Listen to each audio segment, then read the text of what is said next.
Bismillahirrahmanirrahim. Assalamualaikum warahmatullahi wabarakatuh. Di sini saya Muhammad Rizky Maulana, kelas 1B dengan NIM 023.011.0074. Tujuan untuk membuat video ini adalah untuk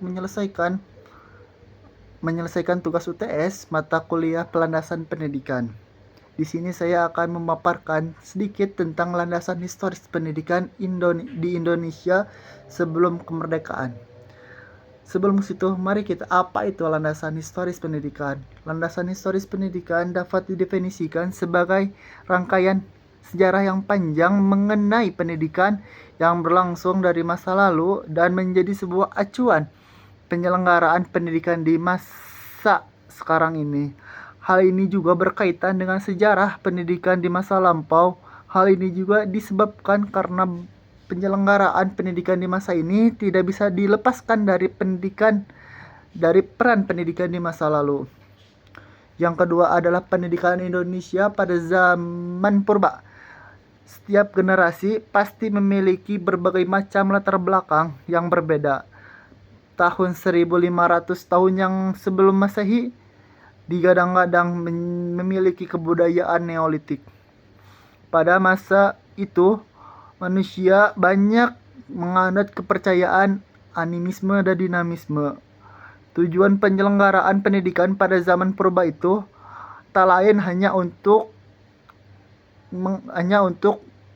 berfokus pada bagaimana cara kita bertahan hidup di alam bebas. Contohnya seperti berburu, kemudian mencari makan di alam, kemudian religius dan hidup harmonis di masyarakat. Nah, semua itu dilakukan langsung dengan cara praktek, tidak langsung teori seperti pendidikan di masa sekarang ini. Yang kedua adalah pendidikan pada zaman kolonial Belanda. Dampak dari penjajahan kolonial Belanda di Indonesia ini berdampak juga pada pendidikan yang ada di Indonesia. Contoh yang pertama sebagai berikut. Yang pertama, pada tahun 1808 seorang gubernur yang bernama Jenderal Danles memberikan perintah kepada semua bupati di Pulau Jawa untuk menyelenggarakan pendidikan untuk rakyat, tapi tidak kunjung terjadi. Yang kedua adalah pada tahun 1811 sampai 1816 pendidikan di Indonesia khususnya untuk rakyat Indonesia tidak kunjung terjadi. Selanjutnya nomor yang ketiga adalah pada tahun 1816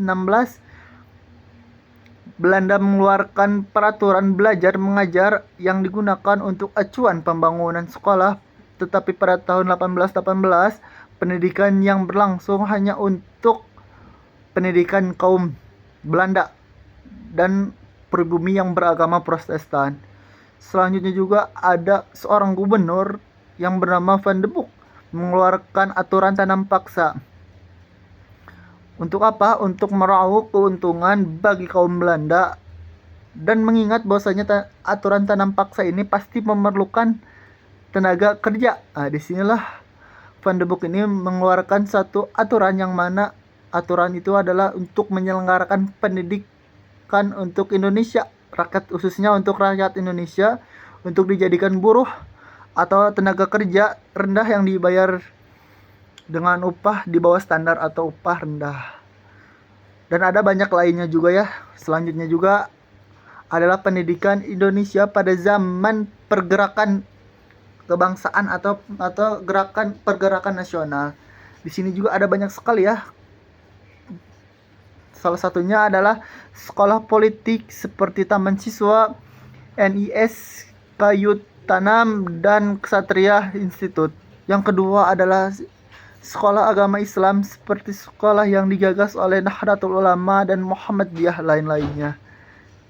Selanjutnya adalah munculnya pendidikan khususnya bagi kaum perempuan. Yang pertama itu adalah R.A. Kartini, yang kedua adalah Raden Dewi Sartika, dan ketiga adalah Rohana Kudus. Selanjutnya adalah yang keempat adalah Budi Utomo. Disinilah Budi Utomo pada tahun 1918 ia mendirikan Koek School di Jawa Tengah, kemudian sekolah guru ke Pandayan Putri untuk sekolah Kartini 6 sekolah 10 kursus guru besar. Selanjutnya adalah Muhammadiyah.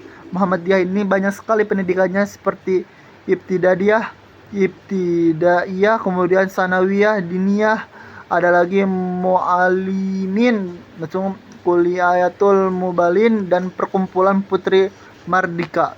Selanjutnya adalah Trikoro Darmo, didirikan pada tahun 1915. Tujuannya adalah agar anak Indonesia dapat mengikuti pelajaran, dapat menyebarkan pendidikan agar kecerdasan bangsa lebih merata. Selanjutnya adalah perguruan taman siswa. Adalah didirikan oleh seorang pendidik yang bernama Ki Hajar Dewantara beserta rekan-rekannya pada tahun 1889 sampai 1959.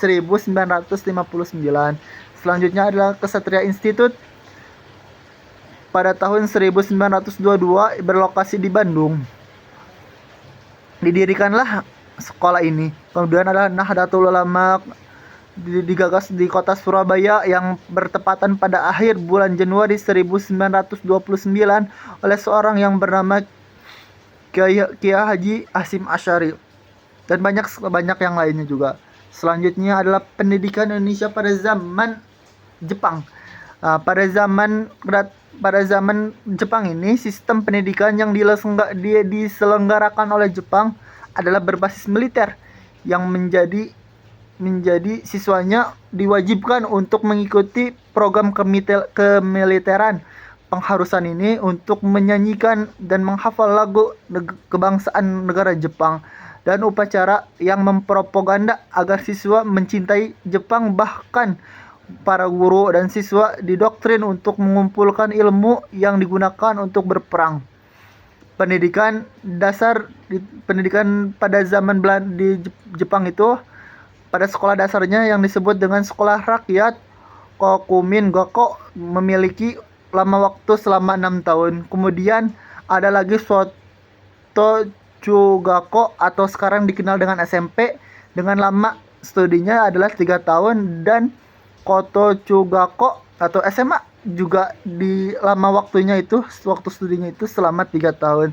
Selain itu, di masa ini disediakan pilihan berupa sekolah vokasi yang bisa kita disebut dengan SMK atau ilmu kejuruan, antara lainnya mengenai teknik pertanian, pelayaran, dan lain-lainnya. Kemudian pendidikan terakhir disebut dengan pendidikan tinggi atau universitas. Demikianlah yang saya bisa paparkan. Mohon maaf kalau ada kata-kata kurang enak atau kata-kata salah, karena kan kesalahan itu datang dari diri saya dan kebenaran itu datang dari Allah. Wabillahi taufiq wal hidayah. Wassalamualaikum warahmatullahi wabarakatuh.